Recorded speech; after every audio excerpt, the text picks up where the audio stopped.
अमरनाथ गुफा में हुआ महादेव का चमत्कार।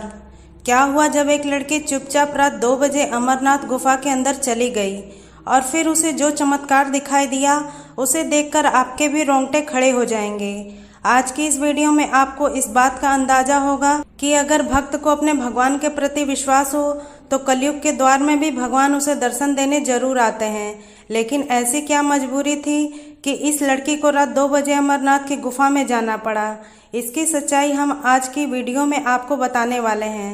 शुरू से लेकर अंत तक आप जरूर देखें। सबसे पहले अगर आप भी जीवन में एक बार अमरनाथ के दर्शन करना चाहते हैं तो वीडियो को लाइक करके कमेंट में जय अमरनाथ जरूर लिखें। दोस्तों, जब से साल 2024 में अमरनाथ यात्रा की शुरुआत हुई है तब से अभी तक 1.5 लाख से भी ज्यादा श्रद्धालु बाबा अमरनाथ के दर्शन कर चुके हैं। क्योंकि भारत में जितने भी ज्योतिर्लिंग हैं वह सालों से स्थापित हैं, लेकिन अमरनाथ का स्वयंभू शिवलिंग एक ऐसा शिवलिंग है जो स्वयं निर्मित होता है और स्वयं समाप्त भी हो जाता है। जैसे जैसे चंद्रमा का आकार बढ़ता है वैसे वैसे हमें इस शिवलिंग का आकार बढ़ता दिखाई देता है और घटते चंद्रमा के साथ साथ इसका आकार घटना भी शुरू हो जाता है।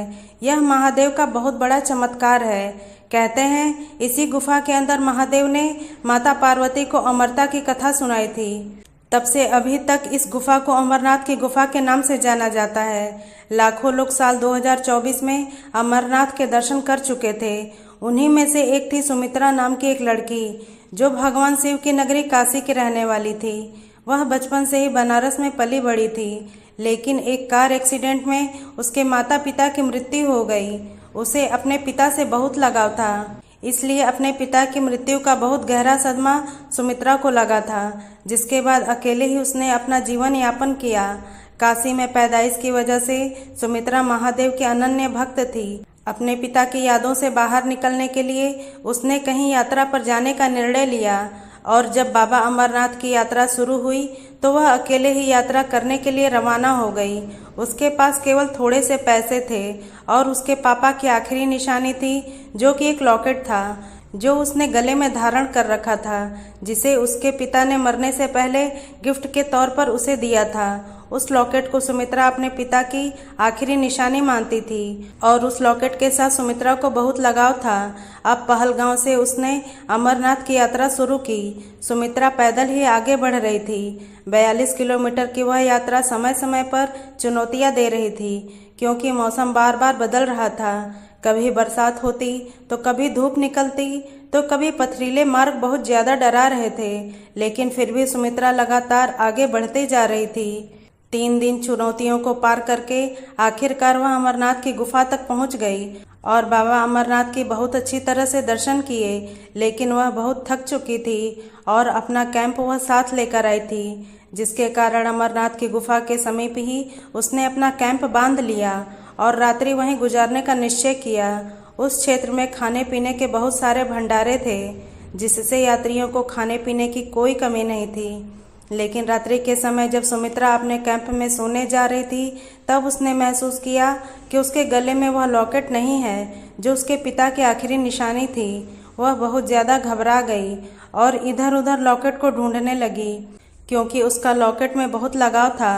अमरनाथ की गुफा तक पहुंचने तक उसके गले में वह लॉकेट था, जिस वजह से उसे ऐसा लगा कि जरूर गुफा के कहीं अंदर ही उसका लॉकेट गुम गया है। सुमित्रा जानती थी कि सुबह होते ही हजारों श्रद्धालुओं की भीड़ बाबा अमरनाथ के दर्शन करने पहुंच जाएगी, जिस वजह से उसके पिता की आखिरी निशानी को ढूंढ पाना मुश्किल होगा। इसलिए उसने चुपचाप रात के समय अमरनाथ की गुफा में जाने का फैसला किया। लेकिन उसे इस बात का अंदाजा नहीं था उसका फैसला उसकी पूरी जिंदगी बदलने वाला है। रात्रि के 2 बज रहे थे। इधर उधर अपने लॉकेट को ढूंढती हुई सुमित्रा अमरनाथ की गुफा में एक बार पुनः पहुंची। लेकिन चमत्कार कुछ ऐसा था कि सभी गार्ड और सुरक्षाकर्मी सो रहे थे और गुफा के अंदर जाने का मार्ग बिल्कुल साफ था।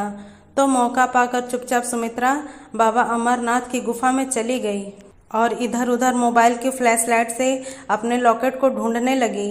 लेकिन पूरी गुफा जांच लेने के बाद भी उसे अपने पिता की आखिरी निशानी नहीं मिली। तब उसने घुटने टेक कर बाबा अमरनाथ के सामने प्रार्थना करी। उसका कहना था कि मेरा आपके सिवा इस दुनिया में कोई नहीं है और वह लॉकेट मेरे पिता की मरणोपरांत आखिरी निशानी है। कृपया करके किसी भी तरह से मेरा लॉकेट मुझे लौटा दीजिए। और सुमित्रा फूट फूट कर उसी स्थान पर रोने लगी। और जब भक्त निस्वार्थ भाव से कुछ मांगता है या किसी चीज की अपेक्षा रखता है तो भगवान वह चीज उसे जरूर प्रदान करते हैं। कुछ समय सुमित्रा उसी जगह पर बैठी रही। तभी अचानक से एक कबूतर का जोड़ा उसे दिखाई दिया।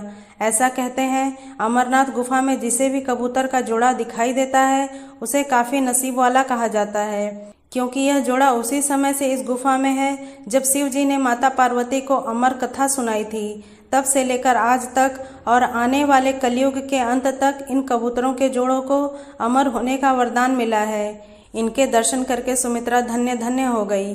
तभी उसने देखा कि एक कबूतर के मुख में उसके पिता की आखिरी निशानी वह लॉकेट था। जब सुमित्रा ने यह देखा तब उसके होश भी उड़ गए थे। वह समझ चुकी थी कि यह महादेव का ही चमत्कार है और वह इसी रूप में मेरा लॉकेट मुझे लौटा रहे हैं। तभी उस कबूतर ने वह लॉकेट सुमित्रा को देने के बजाय अमरनाथ शिवलिंग के पास रख दिया। लेकिन कबूतर ने सुमित्रा को वह लॉकेट क्यों नहीं दिया, यह बड़ा ही हैरान करने वाला प्रश्न था।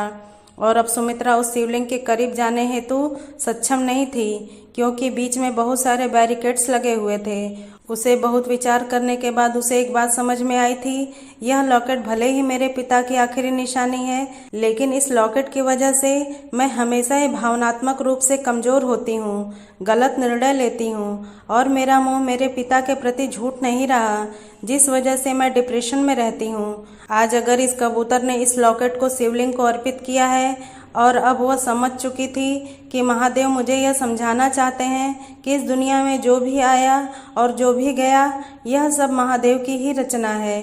सच्चाई यही है कि प्रकृति की इस क्रिया का हम सम्मान करें और अपने भूतकाल को भूलकर वर्तमान पर ध्यान दें और आने वाले भविष्य को सार्थक बनाएं। सुमित्रा को अपना लॉकेट भले ही नहीं मिला था, पर मन में संतुष्टि का भाव था, क्योंकि उसके पिता की निशानी महादेव को समर्पित हो चुकी थी, जो वास्तव में बहुत बड़ी बात थी। लेकिन जाने अनजाने में महादेव ने सुमित्रा के साथ जो लीला रची, उस घटना के बाद सुमित्रा कभी भी डिप्रेशन का शिकार नहीं हुई, क्योंकि वह अपनी जिंदगी में बहुत आगे बढ़ चुकी थी। अमरनाथ से लौटने के बाद उसने अपने जीवन में अपनी नई जिंदगी की शुरुआत करी। उसके बाद महादेव जी की कृपा से उसे बहुत सफलता प्राप्त हुई। इस घटना के बारे में आपके क्या विचार हैं दोस्तों, कमेंट बॉक्स में ज़रूर बताएं। वीडियो अच्छी लगी हो तो लाइक, शेयर और चैनल को सब्सक्राइब करके बेल आइकन को प्रेस कर लें। तब तक के लिए हर हर महादेव।